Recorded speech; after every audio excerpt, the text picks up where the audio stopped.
मंच पर विराजमान आर्य समाज के बड़े पुराने धुरंधर भजनोपदेशक एवं कवि,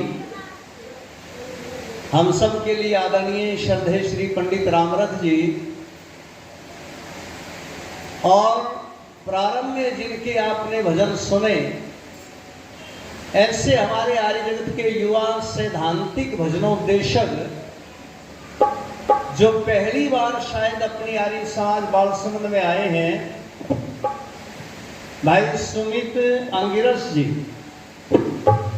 जो उत्तर प्रदेश सहारनपुर से हमारे बीच में उपस्थित हुए हैं।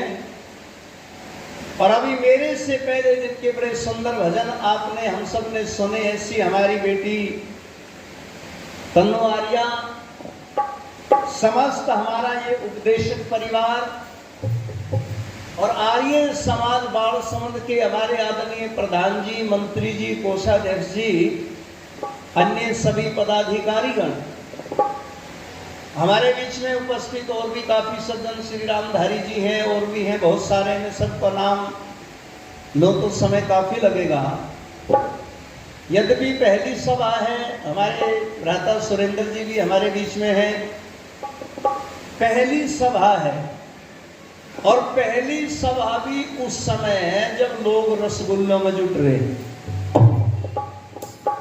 शादी बहुत है आज, बड़ी मुश्किल से कई जगह पर तो जाम लगा रखे थे, बरातियों ने डीजे बज रहे थे, हम भी बड़ी मुश्किल से निकलना चल के आए।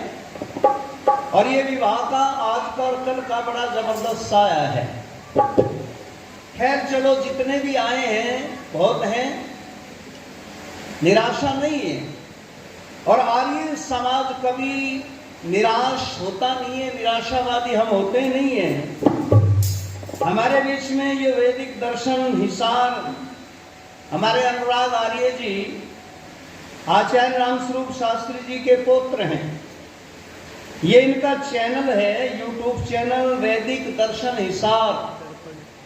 आप बाद में भी जब हम चले जाएंगे तो इस कार्यक्रम को इस चैनल के ऊपर भली भांति सुन सकते हैं। सबको इसमें भर लिया, इन्होंने इकट्ठा कर लिया। तन्नू के भजन सुनो, भाई सुमित जी के भजन सुनना, मेरे तो सुने सुनाए हैं, मैं तो कोई नई चीज ऐसी रखने वाला नहीं हूँ। और पुराने आदमी तो पुरानी चीजें रखते हैं, नई चीजें नए लोगों के पास में मिले। हालांकि जो व्यक्ति यूं कहता है ना कि भाई मैं नई बात सुनाऊंगा, वो दुनिया का सबसे फराड आदमी मिलेगा, सबसे झूठा आदमी। जो यूं कहे भाई मैं बात नई सुनाऊंगा, हमने कहा भाई वेद शास्त्र, गीता, रामायण, महाभारत, दर्शन, उपनिषद और ऋषियों की जो बातें हैं, यदि उनसे भी कोई नई बात है तो वो सुनाओ। और वो नई बात मिलेगी फिर ऊट पटांग, कपोल कल्पित, मन घड़ंत, उनका कोई प्रभाव नहीं है, उनका कोई असर नहीं होता। इसलिए नई चीजें, एक बार मेरे से भी एक गांव में बूढ़ा कहने लगा, कई साल हो गए थे मैंने जाते, जैसे यहाँ 40 वर्ष हो गए आपके बालसमुंद में। तो एक गांव में ऐसे ही कार्यक्रम में था, संडी गांव है सोनीपत जिले में, गोहाने के पास में, एक बूढ़ा आके सबसे पहले बैठ गया और आगे बैठ गया। और जब मेरा नंबर आया, मैं बोला भाई रामनिवास बात सुन ले बेटा। मैं कहा आता हूँ जी। बोला कोई नई बात सुनानी पड़ेगी, नई। अब बूढ़ा हाथ में डोबा ले रहा, मैं तो कर रहा तो रे, मैं दिमाग पे जोर लगाया, मैंने कहा भाई नई बात कौन सी सुना, कोई नई बात तो ऐसी है ही नहीं। मैंने बहुत कहा, मैंने कहा ताऊ जी कोई नई बात नहीं है मेरे पास में। बोला ना आज तो सुनानी पड़ेगी, नहीं बात बिगड़ जाएगी। अब हमारी समाज के उपदेशक तार्किक बुद्धि बातों में से बात काट लें। मैंने कहा ताऊ जी नई बात सुनाऊं? बोला सुना बेटा। मैंने कहा ताऊ जी मैं खेतों की तरफ घूमने के लिए गया था और एक खेत में आम का पेड़ खड़ा था और उस आम के ऊपर दो धरी के पेट्ठे लागे थे, पेट्ठे। मैं बोला बेल चढ़ा रखी होगी। मैंने कहा ना, जहां आंबी लगती है ना, आंबियों की जगह वो कद्दू में पेट्ठे लागे थे। मैं बोला अरे बेटा रामनिवास, ये तो ये बात सुनाई। बराबर नई बात तो ही डाल के मिलेगी भाई। हमारी जो पुरानी बातें हैं, यहाँ कहावत भी है कि नया 9 दिन और पुराना राम जी पुराना 100 दिन। तो इसलिए नई जो बातें हैं, नयापन। वैसे तो आजकल जो मौसम चल रहा है, ये इसे नव वर्ष अभी आने वाला है। हमारा नव संवत्सर नव वर्ष अभी 30 मार्च को आएगा और उस दिन हमारा 1,08,53,125 वर्ष पूरे होने के बाद में 126वां वर्ष शुरू हो जाएगा। इसलिए नव वर्ष है, नए पत्ते आए हुए हैं, नया अनाज आ गया, नई लताएं आ गई, नया खून का संचार हो रहा है, नव यौवन इस समय दिखाई देता है। तो ये मौसम ऐसा मौसम है। लेकिन सबसे पुराना अगर कोई यहाँ पर विचारों का पिटारा है बहनों और भाइयों, माताओं, सज्जनों, तो वैदिक सिद्धांत है, वेद धर्म है। क्योंकि वेद परमपिता परमात्मा का स्वयं का दिया हुआ ज्ञान है, जो 4 ऋषियों के हृदय के अंदर सृष्टि के प्रारंभ में परमपिता परमात्मा ने स्वयं दिया था, खुद दिया था। इसलिए वो वेद ज्ञान सारे संसार के अंदर लोग उसका मान सम्मान करते थे। लेकिन जब वेद के सिद्धांत को छोड़ दिया, उथल पुथल मच गई धरती में। और जब भी कोई वेद के विपरीत चला, वैदिक सिद्धांत को तिलांजलि दी, तभी धरती के ऊपर कुछ ना कुछ छोटी बड़ी हलचल पैदा हुई है। आप इतिहास उठा करके देख लो, रावण वेद के विरुद्ध चला तो हुआ था कि नहीं सत्यानाश। दुर्योधन वेद के विरुद्ध चला था, मरा था ना कुरुक्षेत्र के अंदर, कितना बड़ा था। जब भी दुनिया के लोग वेद के विरुद्ध चले, तब ही धरती के ऊपर अनाचार, पापाचार, अंधविश्वास, पाखंड और नाना प्रकार की बीमारियों ने जन्म लिया। इसलिए चौधरी पृथ्वी सिंह वेदहड़क जी ने लिखा था, आओ गीत पुराना है। क्या लिखा था, सुनिए ध्यान से।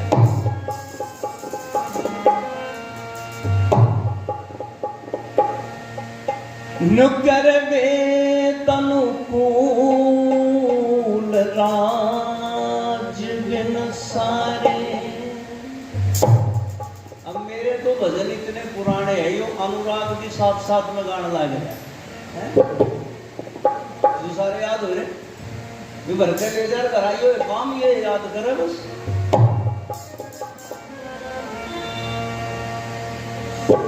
वेद अनुकूल राज बिन सारे, इस भूमंडल का नाश हुआ। लोगों भूमंडल का नाश हुआ, मेरे देश का वारी नाश हुआ। वेद अनुकूल राज बिन सारे, भूमंडल का नाश हुआ।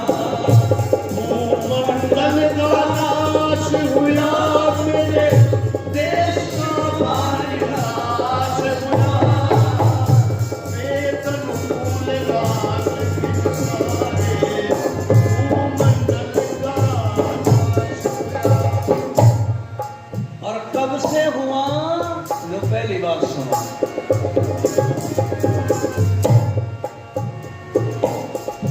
वेद ज्ञान महाभारत काल से कुछ कुछ घटना शुरू हुआ। उसी रोज से मारा आपस में पिटना कटना शुरू हुआ।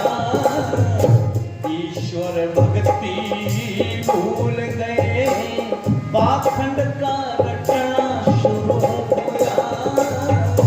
धर्मराज जिन्हें पाया करे से, उसका हटना शुरू हुआ। धर्मराज जिन्हें पाया करे से, उसका हटना शुरू हुआ। सुनो हटते हटते इतना वे हट गया, हटते हटते इतना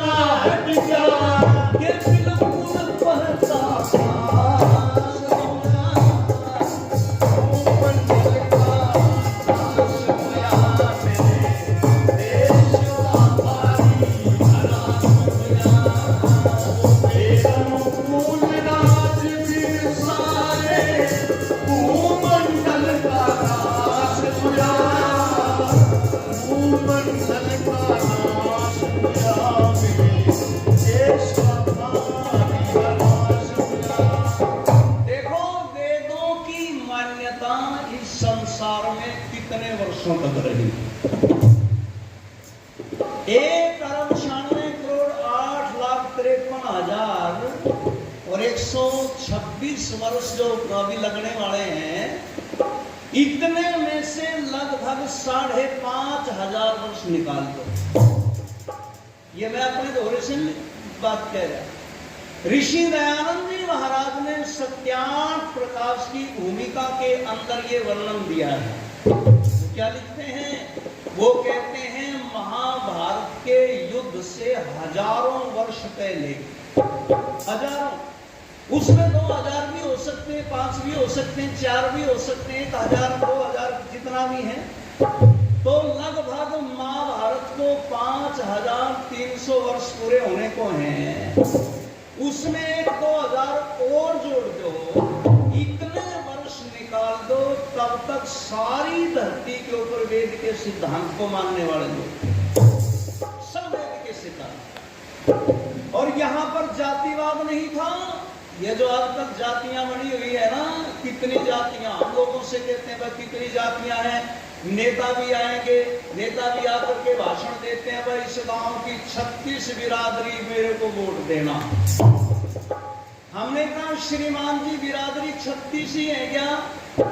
अरे लोगों, जब बिरादरियों की चर्चा आप पढ़ोगे ना, अकेले महाराष्ट्र के अंदर 748 जातियां हैं, अकेले महाराष्ट्र प्रांत के अंदर है।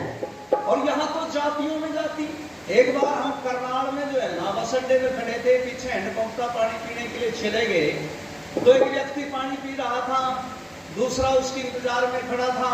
अब वो नलके को, उसकी बोकी जो होती है ना, पानी निकले जहां को, उसने मांझ रहा, वो बड़ी देर होगी। तो जब उसको मारने लग रहा, साफ करने लग रहा, तो दूसरा आदमी प्यासा, हमने भी बस की इंतजार, हमने कहा भाई साहब पानी पी लो, थोड़ी देर आप भी पी लेंगे, आप जल्दी पी लो। बोला जी पानी तो पी लूंगा, पर इस नलके को पहले शुद्ध तो कर लूं, इसको साफ तो कर लूं मैं बोला इसका गोबर लग रहा है, कैसे साफ कर रहा है, क्या गड़बड़ हो उसके?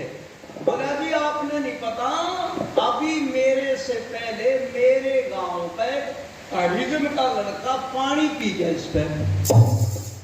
मैंने कहा तो कौन सा बम फिट कर गया भाई, पानी पी गया तो कौन सा एटम बम डाल दिया इसमें?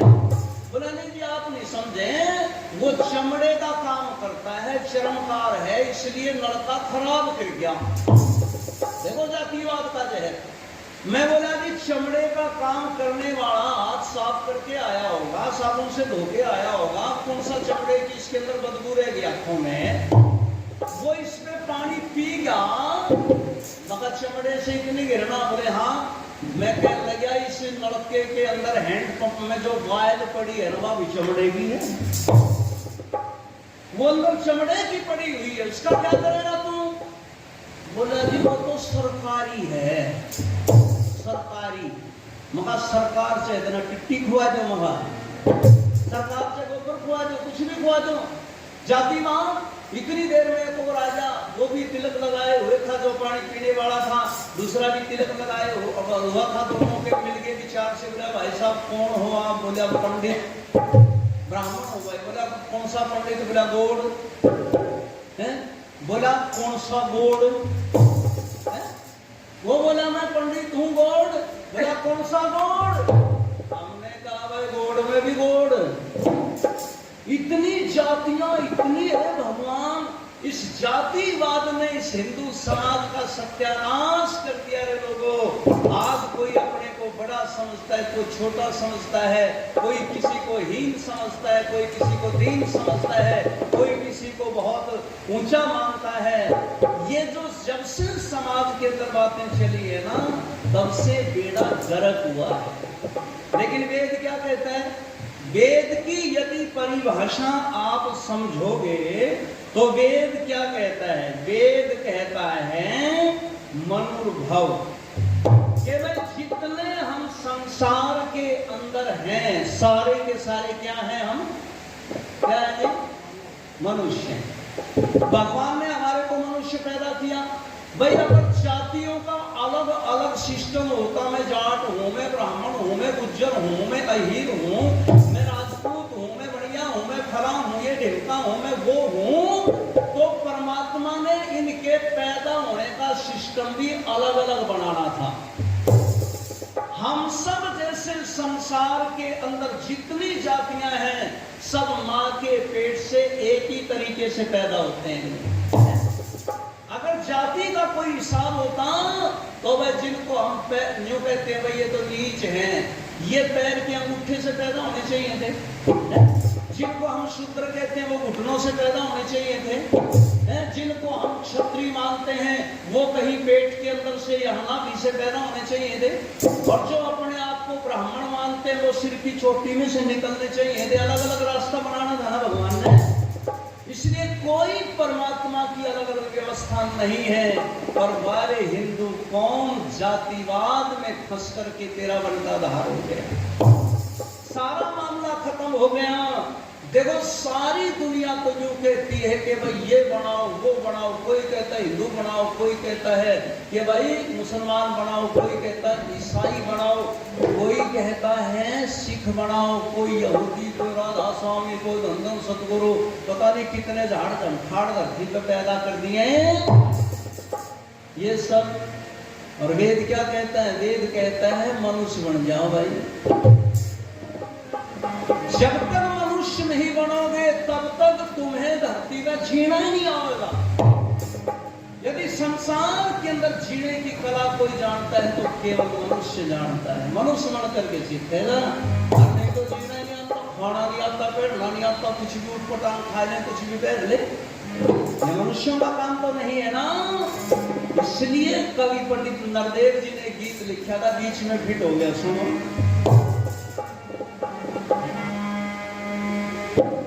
कि मानव का निर्माण नहीं तब तक कुछ उत्थान नहीं। एक एक शब्द बड़े ध्यान से सुनो। बेशक आप थोड़ी संख्या बैठे हैं, लेकिन आप ये बात सुन के और 20 जगह बताओगे तो होगी 1000 की संख्या। जी प्रधान जी होगी ना। आप 10-10 में बताओगे ये बात तो 1000 के दौर तक पहुंच गई ये बात। इसलिए आप ध्यान से सुन लो और इनको याद कर लो, औरों को बताइए। याद आर्य समाज का प्रचार कि मानव का निर्माण नहीं तब तक कुछ उत्थान नहीं। जिसके बनने से सब बनते उसका बिल्कुल ध्यान नहीं। मानव का निर्माण नहीं जिसके बनने से सब बनते उसका बिल्कुल ध्यान नहीं। मानव का निर्माण नहीं जिसके बनने से सब बनते उसका बिल्कुल ध्यान नहीं। मानव का निर्माण नहीं। लोग यूं कहते आदमी बहुत आगे पहुंच गया, बहुत कुछ बना दिया आदमी ने। तो हमने कहा क्या क्या बनाया? बोला जी कमी कुछ नहीं छोड़ रखी है। क्या क्या कर दिया इस आदमी ने? सूर्य चंद्र की दूरी नापी वहां राकेट पठाए हैं। सूर्य चंद्र की दूरी नापी वहां राकेट पठाए हैं। चंद्र पास भी पहुंच गए कुछ मिट्टी लेकर आए हैं। चंद्र पास भी पहुंच गए कुछ मिट्टी लेकर आए हैं। कितना ऊंचा काम किया दुनिया भर में नाम किया। कितना ऊंचा काम किया दुनिया भर में नाम किया। कभी कोई ना मरने पाए इसका भी इंतजाम किया। पर मानव का निर्माण नहीं तब तक कुछ उत्थान नहीं। जिसके बनने से सब बनते उसका बिल्कुल ध्यान नहीं। मानव का निर्माण नहीं तब तक कुछ उत्थान नहीं। जिसके बनने से सब बनते उसका बिल्कुल ध्यान नहीं। मानव का निर्माण नहीं। आदमी जो है सूर्य की दूरी बता दी भाई इतनी दूर है सूरज। चंद्रमा पर तो पहुंच भी गए, अभी अपने हरियाणा की बेटी सुनीता विलियम्स कितने दिन अंतरिक्ष यान में रह करके आई? लगभग 9 महीने। केवल 9 दिन का कार्य था अंतरिक्ष में जाना और वापिस आना, लेकिन उसमें कोई खराबी आई और वो जो है ना 9 महीने अंतरिक्ष में रही।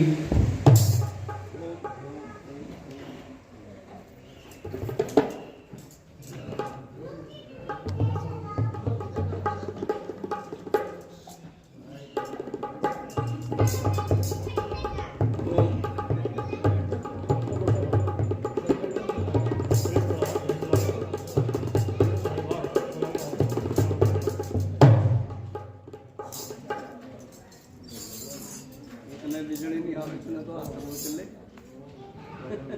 आराम हो गया था।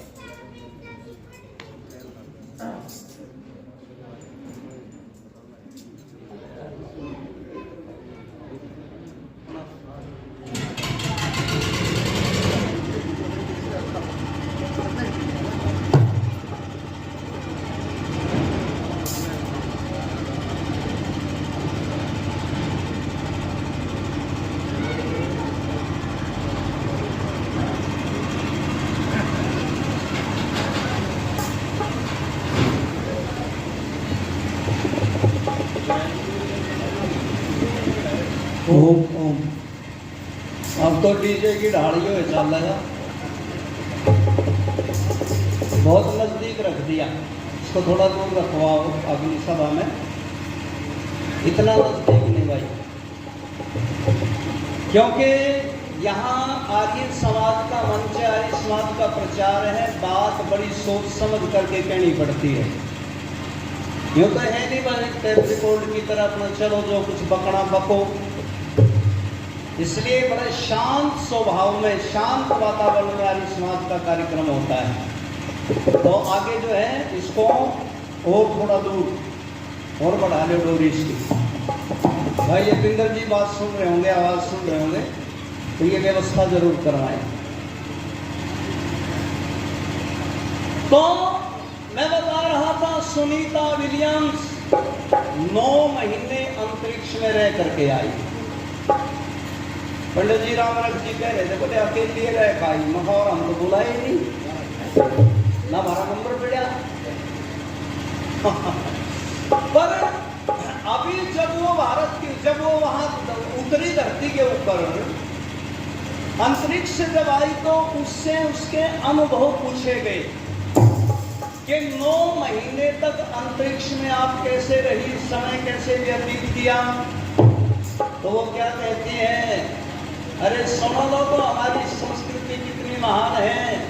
सुनीता विलियम्स कहती है जब मैं अंतरिक्ष यात्रा में निकली तो अपने साथ में भगवत गीता और उपनिषदें लेकर के गई थी, और मैंने को वहां पर जितना टाइम मिला मैंने गीता पढ़ी, वहां उपनिषदों का वो जो है ना स्वाध्याय किया। वो कोई कुरान नहीं लेकर के गई, वो कोई बाइबल नहीं लेकर के गई, हमारे आर्यों के वैदिक ग्रंथ, ऋषियों के ग्रंथ लेकर के गई। इसलिए अपनी संस्कृति से बढ़िया कोई संस्कृति नहीं है। तो लोग वहां पर पहुंच गए, और अब तो यूं कहते बोले ऐसी दवाई बनाओगे आदमी कभी मरे नहीं। मैंने कल की दवाई तो वैसे लुकमान वैसे बनी थी भाई। दुनिया का सबसे बड़ा आयुर्वेद का जाता है महर्षि चरक, वो भी दुनिया से चला गया जो लोगों को जीवन देता था। इसलिए मैंने कहा ऐसी कोई आज तक औषधि नहीं बनी कि आदमी जन्म लेकर के आया और उसकी मृत्यु नहीं हुई। जितना समय मिला है ना, इसी में अच्छे काम कर लो, इसी में जी लो जीवन। ये सबसे बड़ी हद सुनहरा पल हमारे को मिला हुआ। और कहाँ पहुंच गए तो सुनो दूसरी बात में,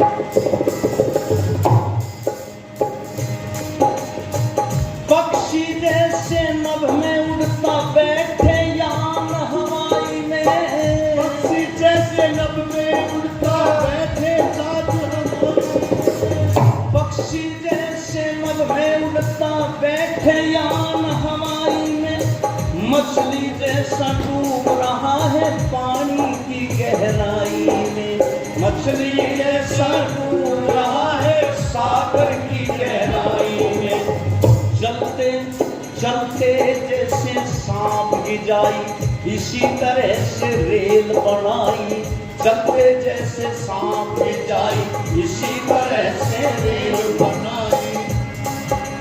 नल बिजली टेलीफोनों से घर घर में सुविधा पहुंचाई, पर मानव का निर्माण नहीं, तब तक कुछ था नहीं, जिसके बनने से सब बनते उसका बिल्कुल ध्यान नहीं, मानव का निर्माण नहीं, तब तक कुछ था नहीं, जिसके बनने से सब बनते उसका बिल्कुल ध्यान नहीं, मानव का निर्माण नहीं। बड़ी तरक्की करी विज्ञान ने, बहुत बड़ी बड़ी चीजें समुद्र में। कभी बंबई जाओगे ना, बंबई कभी जाओ या गए होंगे, तो बंबई का जो हवाई अड्डा है बिल्कुल समुद्र के बीच में, क्या मेरे समझ गए आपको, बिल्कुल समुद्र के बीच में बना रखा है, और कई किलोमीटर की सड़क, बसें जाती हैं, वहां से गाड़ियां जाती हैं, ट्रेन जाती है, कारें जाती हैं, बिल्कुल समुद्र में कई किलोमीटर का रास्ता बना दिया। हमने पूछा भाई ये कैसे बनाया, बोले इस समुद्र में कैप्सूल डाल डाल करके लोहे के बड़े बड़े, और उनके ऊपर सड़कों का निर्माण कर दिया, और इतना बड़ा हवाई अड्डा बना दिया। आदमी ने बनाने में कोई कसर नहीं छोड़ी, लेकिन आपने ये भी सुना होगा कि भाई इंजीनियरों ने कई जगह पर कई चीजें बनाई, वो धराशायी हो गई, उसमें वो पैसे भागे, नकली मसाला लगा दिया। यदि मानवता उनके अंदर हो, एक डॉक्टर यदि मानवता लेकर के डॉक्टरी का काम करे, तो लोगों का इलाज ईमानदारी से करेगा। और एक डॉक्टर के अंदर डिग्रियां हैं लेकिन मानवता नहीं है, मनुष्यता नहीं है, तो लोगों की किडनियां निकाल निकाल करके बेचेगा। बेचेगी नहीं कोरोना काल में है? कोरोना काल में किसी के घर का आदमी हॉस्पिटल में एडमिट हुआ, और बाद में कोई महिला मर गई, उसी की गठड़ी बांध के दे दी कि हर आदमी मर गया, इसका हाथ मत लगाइए, हाथ लगाओगे तो सबको कोरोना हो जाएगा। लोगों ने डरते गठड़ी में यूं के यूं बंद करके, भाई तुम्हारे वाला मर गया है, उन वाला हॉस्पिटल में पड़ा, वो मर गया, वो किसी की महिला की जगह दे दिया। तो ये काम डॉक्टरों ने करे कि नहीं करे है? इसलिए मानवता यदि नहीं है, इंसानियत नहीं है, आदमी के अंदर रहम नहीं है, आदमी मतवा कर्माणि सिद्ध्यति, सोच समझ करके कार्य नहीं करता है, तो मनुष्य नहीं है। इसलिए वेद ने जोर दिया मैं मनुष्य बन जा।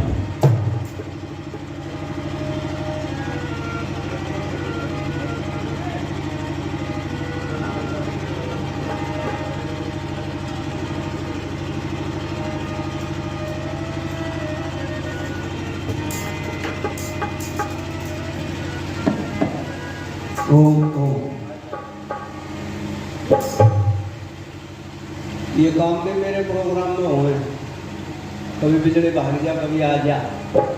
अपने हरियाणा में कहावत है ना, पानी के ब्याह में 100 जोखिम, जिनका पति पार नहीं है। पन्नू बोल रही थी, भाई अंग्रेज जी बोल रहे थे, ये पता नहीं पता रहेंगे बिजली के साथ, खैर चलो कोई बात नहीं। तो आदमी ने कितने बड़े बड़े काम किए हैं, लेकिन उन कामों के अंदर कहीं ना कहीं डिफेक्ट भी मिलेगा, तो बेईमाना भी मिलेगा।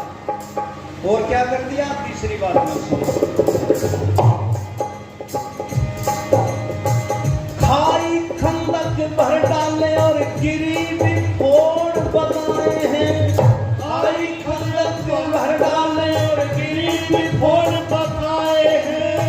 वृक्ष जहाँ पर नजर न आते वहाँ अब बाग लगाए हैं, वृक्ष जहाँ पर नजर न आते वहाँ अब बाग लगाए हैं। नहर खोद कर लाए पानी, ट्यूबवेलों से धरती छानी, नहर खोद कर लाए पानी, ट्यूबवेलों से धरती छानी। देश विदेशों की खबरों को सुना रहा ट्रांजिस्टर वाणी पर।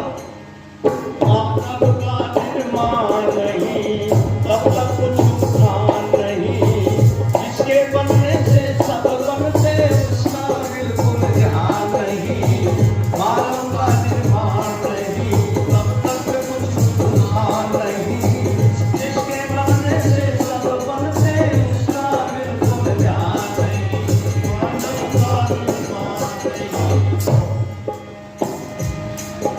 अच्छा, ये जो मेरे हाथ में घड़ी बंधी हुई है, मेरी बहनों, माताओं, बेटियों, सज्जनों, आपके भी किसी के पास में घड़ी होगी। ये घड़ी जो बनाई है, आपको पता है किस चीज को देख के बनाई है जी? कमाल तो किया वैज्ञानिकों ने भी, कसर तो नहीं छोड़ी। लेकिन इस घड़ी में भी अंतर डाल दिया नहीं। एक घड़ी आपको 1 करोड़ की मिलेगी, एक घड़ी आपको 1 लाख रुपए की मिलेगी, एक घड़ी आपको 500 रुपए की मिलेगी, और दिल्ली में जाओ तो सड़क के किनारे 100 रुपए की भी मिल जाएगी। है तो घड़ी, टाइम ही तो देती है 1 करोड़ वाली भी, और उसमें कौन सा भैंस ब्याह है, बस झोटी बन रही है उसमें, ऐसा तो कुछ भी नहीं है तो घड़ी, लेकिन उसमें अंतर, उसमें भेद। और भेद क्या है? बस मनी का, पैसे का। थोड़ी सी चीज क्वालिटी बढ़िया लगा दी, पैसा ज्यादा, थोड़ी क्वालिटी मध्यम रखी, पैसा कम, इसलिए एक दाम नहीं है। लेकिन किसको देख के बनाई है ये समझ। दिल की धड़कन के द्वारा क्या सुंदर घड़ी बनाई है, दिल की धड़कन के द्वारा ये सुंदर घड़ी बनाई है। आविष्कार किया पहिए का, जग में धूम मचाई है। आविष्कार किया पहिए का, जग में धूम मचाई है। तांगा, cycle, motor, car, trolley, tractor की भरमार।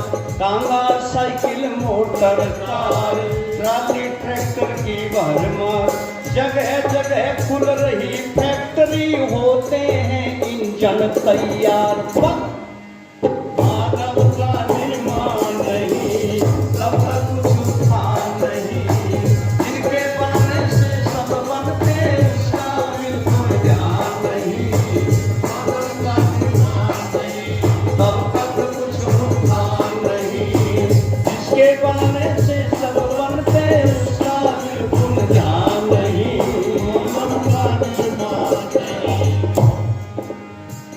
हवाई जहाज बना दिया, लोहे को आकाश में उड़ा दिया है, और इतना बड़ा लोहे का समुद्री जहाज बना करके समुद्र में पानी में उतार दिया। जो हिसार शहर की आबादी है ना जितनी, सारे हिसार शहर को एक बार समुद्री जहाज में बैठा कर वो ले जाएगा।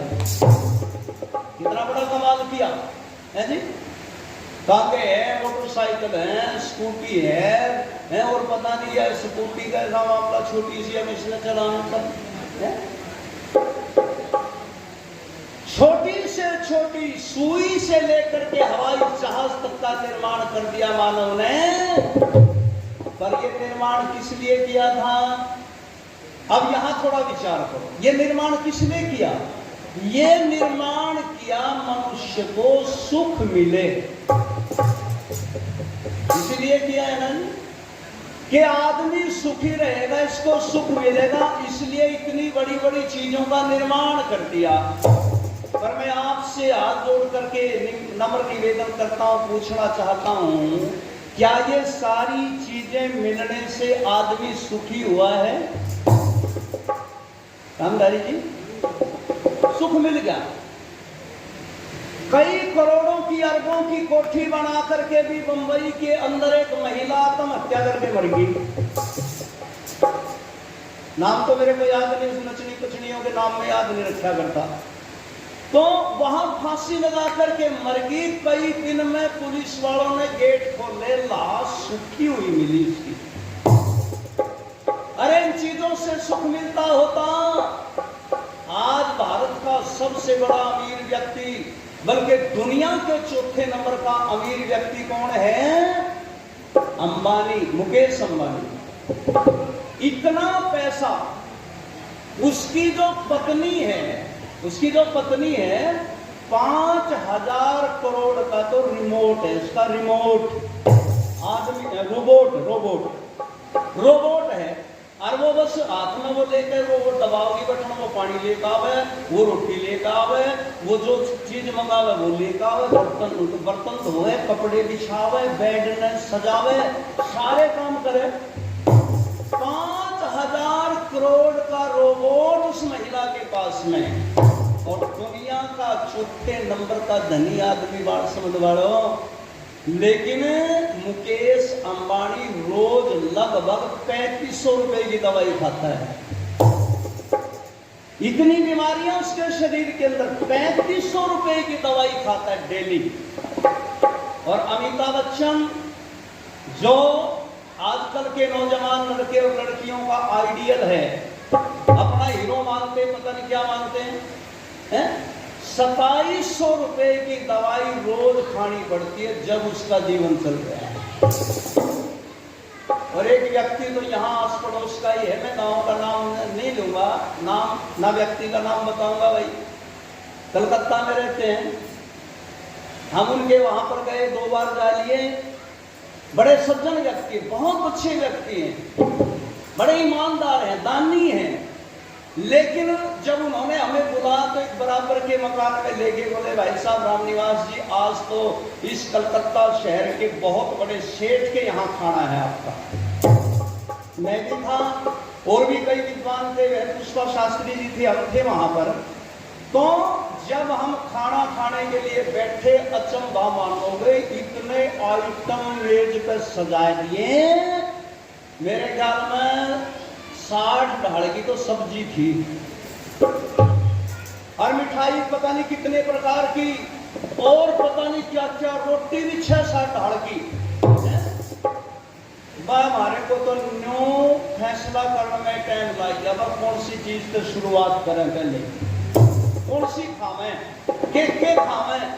खैर हम तो गांव के आदमी थे भाई, किसान के बेटे, तो हमने तो जी भर कर खाया, थोड़ा थोड़ा सारे में लेकर खाया। उसके बाद में हम सेठ जी से बोले, मैंने कहा सेठ जी आप भी कुछ खा लो। बोला जी खाऊंगा, अभी खाता हूं। तभी उसने आवाज लगाई अपने नौकर को, रामू मेरी दवाई लेकर के आओ। और रामू दवाई लेकर के आया। उसने वो जो डब्बी थी उसका ढक्कन खोला, उसमें से 4 टैबलेट खाई, और उसके बाद खाना आया उसके आगे। उसकी सेठानी ने बोली, जी आपके लिए क्या बनाऊं? अरे मफा सैकड़ों प्रकार की चीज बना रखी, फिर भी नहीं पूछ रही आपके लिए क्या बनाऊं? ने बोली जी आपके लिए क्या बनाऊं? मैं अपने मन में बोला सारी चीज आएगी, इस खातर पटेरा राय दे। यू रह रहा बस हरी चीजों में पटेरा पका दे इस खातर, तो और क्या करेंगे? लेकिन रोटी आई उसके आगे, मूंग की दाल का पानी और 2 सूखी रोटी। और वो मूंग की दाल के पानी के लिए 2 सूखी रोटी खा के फिर आवाज मारी, रामू मेरी अब वो दवाई लेकर के आओ। यानी सूखी रोटी खाई दाल के पानी के लिए, उसके बाद दूसरी डिब्बी में से 2 टैबलेट फिर खाई। मैंने कहा सेठ जी पहले भी दवाई बाद में भी दवाई, क्या करूं जी? बोला मैं तो इतना मरीज हूँ, शुगर का मरीज, फलानी बीमारी, ये बीमारी। बोला जी बस वो पहली दवाई ली थी इस खाने को हजम कर, उस खाने की जगह बनाने के लिए, और बाद वाली ली इस खाने को हजम करने के लिए। मैं बोला यू कई ढाल का बना के हमारा पैकिंग करते, मैं हरियाणा तक खाते जाऊंगे ट्रेन में, हमारा होगा जो कुछ होगा। तो आज इंसान जिसके लिए ट्रेन बनाई, जिसके लिए हवाई जहाज बनाया, जिसके लिए इतने सुख सुविधाएं बनाई, जिसके लिए चलने फिरने के सारे जुगाड़ बनाए, आज आदमी को बाहर जाने की जरूरत नहीं है। घर में लेटरिन करो, वही सब कुछ सिस्टम सब है, वही लोग कुछ खाने बनाए, महिलाओं के सारे पुराने काम छूट गए, ये विमोचन है। पर ईमानदारी से बताओ लोगों, सुख मिल गया क्या? किसी का पूछ लो, टेंशन में है जी हम तो, हैं? दो गुना ने कई गुना तो पंडित जी, दोना तो हो तो करते आदमी, कई गुना। ये चीजें जिसके लिए बनाई थी, जैसे सुख पूर्वक भोगनी थी, सुख मिलना था, वो क्यों नहीं मिल रहा? क्योंकि मानवता को तिलांजलि दे दी। इसलिए लिखा है आखिरी पंक्तियों में पंडित नरदेव जी ने क्या लिखा है?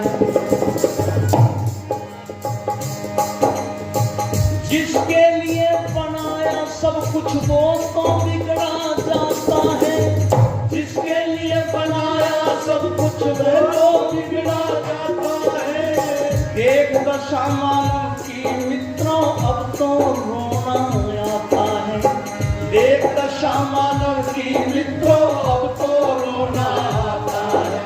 बिगड़ गए सबके संस्कार, ये चीज थी न मानवता की दिन से बनना था ना मानव, पर वो बिगड़ गए। बिगड़ गए सबके संस्कार, बदल गए सबके व्यवहार, बिगड़ गए सबके संस्कार, बदल गए सबके व्यवहार। वैदिक धर्मी बने बिना ना हो सकता नरदेव सुधार। मानव का निर्माण नहीं, तब तक कुछ उद्धार नहीं, जिसके बनने से सब बनते उसका बिल्कुल ध्यान नहीं। मानव का निर्माण नहीं, तब तक कुछ उद्धार नहीं, जिसके बनने से सब बनते उसका बिल्कुल ध्यान नहीं। मानव का निर्माण नहीं। इसलिए मनुष्य बनाना था, लेकिन हमने क्या बना दिए? हमने बना दिए हिंदू, हमने बना दिए मुसलमान, हमने बनाए सिख, हमने बनाए यहूदी, हमने बनाए पारसी, हमने बनाए पुजारी, हमने बनाए मौलवी, हमने बनाए पादरी। अरे यहाँ पर बिन बनाना था इंसान, मानवता का पाठ दुनिया को सीख पढ़ाना था, लेकिन वो मिलता वैदिक धर्मी बनकर। वेद के सिद्धांत के बिना मनुष्यता का संसार में पता ही नहीं लगेगा, गारंटी की बात, बन ही नहीं सकता। यदि वेद के बिना, देखो यदि वेद के बिना मनुष्य बनते, वेद की पुस्तक, वेद के ग्रंथ बिना हम तो बाद में पी ले जाती है, और हम इनमें पीने भी नहीं। पहले हम जो है ना पित्तल के कांसी के बर्तनों में पिया था करते, उनका असर था। ये फिर कागजों में घाल के लिया मैं, केमिकल में वैसे गर्म चीज घलते ही कैंसर का रोग शुरू, इसलिए घलते अपना कप जेब में घाल के लिया करो, जहां भी जाओ अपना एक कप जेब में डाल लो, भाई हम तो इसमें पिएंगे, ठीक है ना। ये बीमारी, और कमाल की बात एक और होगी, मैंने आज यहाँ भी देखा और वहां और जगह भी देखे, ब्याह बारात शादियों में तो घना गुंडा हाल देखा। खाना यूं कहें जी गरीबी बहुत है, खाने को अन्न नहीं मिल रहा लोगों को, 30 करोड़ जनता भूखे पेट सो जाती है। मैंने कहा भाई साहब, जितना शादियों में खाना बर्बाद होता है, यदि आदमी जो खाना खाता है, जिसके पास खाने के लिए ज्यादा है, वो सही ढंग से खावर बचावे, तो इस धरती में कोई एक आदमी भी भूखा नहीं रह सकता। आज हम अंदर गए भोजन करने के लिए, तो छोटा सा बच्चा वो डोंगे उठा रहा हो गई, आधे छोड़ रखे लोगों ने, इतना लिया क्यों था भाई? यदि खाने की हिम्मत नहीं है तो थोड़ा थोड़ा ले लेते जितना खाना था, है? पढ़ी लिखी देखे, पढ़ी लिखी खाना खा के आधा छोड़ी की प्लेट में। आज इस धरती को अनपढ़ लोगों से खतरा नहीं है जितना पढ़े लिखे लोगों से खतरा है। और पढ़े लिखों में भी पढ़े लिखे बेवकूफों से अपने को बड़ा इंटेलिजेंट मानते हैं। मैं इतना पढ़ लिया कि मैंने तो ये कर ली, मैंने ये डिग्री प्राप्त कर ली, लेकिन वो डिग्री धारी देखा हमने आपने शादियों में खाना खाने का कोई पता नहीं। प्लेट उठा के भाग लिए, पहले खाया ठंडा, फिर खाया गरम, फिर पी चाय और फिर खाई आइसक्रीम। सारा वो ठंडा गरम सारा खा के गर्मा गर्म, ऊपर से आइसक्रीम और बोलने जी गोलगप्पे तो रह गए। हमारी माताएं रहने पर चाउमीन पे टूट पड़ी, बच्चे भी ये तो नहीं खाती, खैर ये तो अच्छे घरों में बैठी हुई। चाउमीन गोलगप्पे, यही नहीं पता कि अब खाना कौन सी चीज है। असल में तो शादी में खाने का कुछ होता ही नहीं। हम तो ब्याह शादी में जाओ है ना, जब हम तो यूं देखे रहे वो फलों वाला वो फांसी लग रही स्टाल बन, सलाद कहाँ मिलेगा और बनी लगे तो भाई कलाकंद मिल केक सा देख ले बढ़िया सा हो तो उसे खा जाए। और नहीं तो शादी में खाने का कुछ नहीं है, बीमार होता है ब्याह शादी के खाने और पैसा ज्यादा लगा है। पहले पैसा कम लगता था, खाना बढ़िया मिलता था। और मिठाई क्या बनती थी यार, ये जी दो ही मिठाई बनती थी, जलेबी और लड्डू। कितनी स्वाद लगा करती धरती में बैठ कर खाया करते हैं। और जब बारात गांव की चौपाल में जाके रुके थी तो बाट देखे दे रहे वो लिफाफे में मोटे मोटे लड्डू और लंबी लंबी नमकीन कब सी आएगी। और वो लड़की वाले अगर एक एक दे के वापिस चले गए ना, कई तो जो आंख लाल बैठा करते रहे, बोला कि नाश होता है, एक एक और कुछ तरह दे जाने तो इतना बड़ी खाने पीने के सामान वो तो खैर मैं रात को बताऊंगा या कल दिन का बताऊंगा। अब तो जो मैंने आपके सामने शुरुआत की है, इंसान बन जाओ, मानव बन जाओ, उसके बाद कोई किसी प्रकार की कमी नहीं रहेगी। यदि आदमी गरीब भी रहेगा, पैसा उसके पास नहीं होगा, पर उसके अंदर संतोष बहुत ज्यादा मिलेगा। और जहां संतोष वहीं सुख। ये गांव में मैं यूं कह रहा था, भाई जहां संतोष वहां सुख। एक आदमी खड़ा होकर ने बोले जी हमारे मोहल्ले में तो 5 आ रही। वहां कौन? बोले बहू हमारे, उनके नाम संतोष हैं।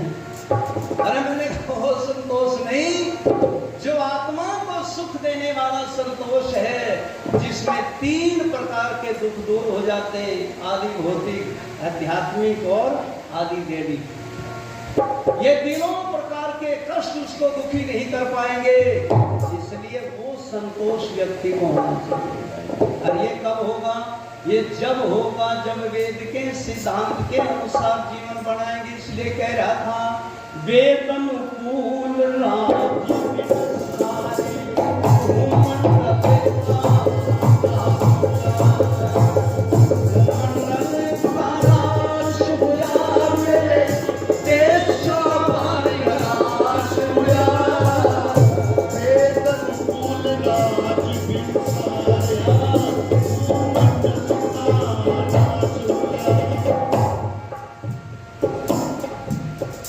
कब मिलता था सुख? कब रहता था आनंद सुख में आदमी? जब ये काम करता था। कौन से? दूध भैंस का ना पीते थे, दूध थैली का ना पीते थे, दूध अमरीकन का ना पीते थे, घर घर गऊ पाड़ते थे, कीड़े से जो दूध बचे था उसका घृत निकालते थे, सामग्री में मिला के उसको अग्नि अंदर डालते थे, उससे भी जो बच जाता था उसका दीवा बारते थे, उससे भी जो बच जाता था उसका दीवा बारते थे। तपेदिक जुखाम नजला, नहीं तपेदिक जुखाम नजला, और नहीं किसी का सांस होया, भूमंडल का नाश होया, मेरे देश का भाई नाश होया,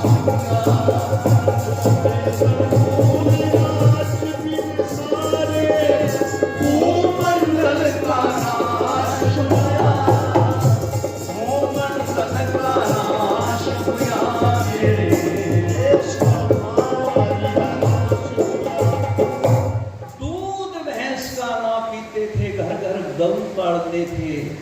और गाय भी कैसी थी? वो गाय थी कृष्ण जी महाराज के जमाने में, तो जब पढ़ करके देखते हैं कितनी गौ थी कृष्ण जी महाराज के जमाने में? 96 करोड़ गाय होती थी, 96 करोड़। और जनसंख्या कितनी थी जी? जनसंख्या थी हमारे भारत की, पूरे राष्ट्र की। भारत में केवल यही भारत नहीं था जो बांग्लादेश के सीमा पर तार लग रहे, पाकिस्तान की सीमा पर तार लग रहे, इसके बीच का ये नहीं था। अटक से लेकर के कटक तक, अटक कहाँ है आज तक? आजकल पाकिस्तान के बिल्कुल आखिरी सिरे में। और कटक कहाँ है जी? उड़ीसा में। उसके बीच का जो भूभाग और उससे भी लंबा, ये बांग्लादेश, ये पाकिस्तान, ये भूटान, ये नेपाल, ये श्रीलंका, ये ईरान, ये चीन, ये जितना भी इलाका था ये सारा अपने देश में था। लेकिन कृष्ण जी की नगरी जो द्वारका थी, और अपना जिसको अब का भारत लगा लो, यहाँ की आबादी सारे राष्ट्र की जो यहाँ तक वहां तक होता था, इसकी आबादी थी 36 करोड़, 33 करोड़, 33 करोड़ यहाँ की आबादी थी। और गाय कितनी थी जी? 96 करोड़। एक आदमी के बढ़ते में कितनी आया करती? लगभग 3 गाय। इतनी गाय, और गाय भी वो होती थी जो 1.5 मन दूध दिया करती थी। तो दूध भैंस का ना पीते थे, घर घर गऊ पालते थे, पीने से जो दूध बचे था उसका घृत निकालते थे, सामग्री में मिला के उसको अग्नि अंदर डालते थे, और भाई उससे भी जो बच जाता था उसका दीवा बांटते थे। नहीं तपेदिक जुखाम नजला, नहीं किसी का सांस होया। कोई बीमारियों का पता नहीं था, कोई रोग नहीं होता था, सब सुखी होते थे। और 100 वर्ष से पहले तो कोई मरता ही नहीं था, है? राजा अशुपति के राज्य में तो घोषणा होगी थी, यदि किसी पिता के सामने किसी बेटे की अर्थी चली गई ना, तो उसके पिता को दंड दिया जाएगा। बाप से पहले बेटा नहीं मरता था। लोग इतनी लंबी आयु जिया करते, 400 वर्ष की आयु।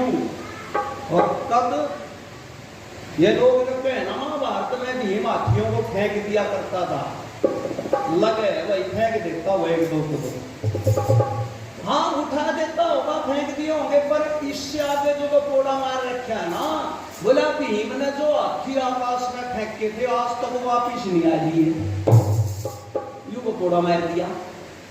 पर थे आदमी, मजबूत थे, कितना लंबा कद था, कितनी अपने देखते देखते आज से दूसरी फिर तीसरी पीढ़ी वाले जो हमारे बाबा बुजुर्ग दादा थे, उनके कद कितने थे? हैं? 7-7 फीट के कद थे। और आज उनके पोते देख लो 5 फीट 1 इंच। और अब पूछिए बिहार बंगाल में तो वो जाने लगे, इनके तो 3.5 फीट, उस तो ऊपर बढ़ते नहीं। तो ये सारा मामला हो गया गड़बड़। मैं भी सोच रहा था कब सी आओ, मेरा पेंटा छूटा है। तो शेष जो चर्चाएं हैं आगे आने वाले कार्यक्रम में करेंगे, आप सब ने अपने ध्यान से सुना। और हमारे मंच के जो संचालक है हमारे बहुत प्रिय भाई प्रवीण आर्य हैं। देखो पहले यतीन्द्र जी यूं कहा करते जी कोई बोलना नहीं सीखता, लेकिन अब उनके पास में इतनी बढ़िया टीम होगी है नौजवानों की, एक से एक बढ़िया मंच संचालक, कार्यकर्ताओं की टीम, उन बुजुर्गों की आत्माएं जहां होंगी, बड़ा जो है ना उनको सुख मिल रहा होगा। और यदि उनको किसी जन्म की कोई बात भाई कोई आती होगी तो यूं कुछ कहते होंगे भाई हमारी जो बालसमन गांव में जो हम पौधा लगा के आए थे वो पौधा फल फूल रहा है? कितनी बढ़िया बात। पहले तो हमने कच्चे में प्रोग्राम करने पड़ते थे, वहां बैठे थे, अब ये सेट भी बनवा दिया आप लोगों ने जो है ना, कितना बढ़िया। बारिश आओ, आंधी आओ, मी आओ, कुछ भी आओ, तो सारा काम बहुत बढ़िया है। बस कमी है तो ये तरक्की तो होगी, पर सुनने वालों की देखो। अब तो खैर दिन की सब है, दिन में तो कमी आ गए, तो कल और परसों बड़ी अच्छी संख्या भी होगी, रात को भी आएंगे लोग बाग, मुझे आशा है, क्योंकि मुझे पता है गालसमंद में लोग बड़े अच्छे ढंग से सुनते हैं। तो प्रयास करना कि रात्रि की सभा में आप अधिक से अधिक श्रोता यहाँ पर लेकर के आए, ताकि मैंने तो बड़ी बड़ाई कर रखी है। ये भाई सुमित बैठा ना गिरस, मैंने बहुत बड़ाई कर रखी। मैंने कहा भाई संख्या तो यूपी में भी होती है जलसों में, पर हमारे हरियाणा जैसी नहीं होती। और मैं कहा भाई ये बालसमंद में दिखाऊंगा तो कितनी भीड़ होगी, कितनी जनसंख्या होगी। तो इसलिए ये जाकर के उत्तर प्रदेश में हमारी प्रशंसा करें इस गांव की, तब तो कोई बात है। तो इसलिए अधिक से अधिक संख्या में यहाँ जाने का प्रयास करें। आप सबने बड़े ध्यान से सुना, सभी को बहुत बहुत धन्यवाद। अब भाई प्रवीण जी जैसा कार्यक्रम उसकी घोषणा करेंगे। धन्यवाद। इत्योम शम। मास्य पंडित रामनिवास जी आर्य का बहुत बहुत धन्यवाद, जिन्होंने बहुत ही सुंदर भजनों द्वारा हमें कृतार्थ किया। पंडित रामनिवास जी आर्य का बहुत बहुत धन्यवाद। अब शांति पाठ करते हैं, यहीं पे सभा समाप्त होती है।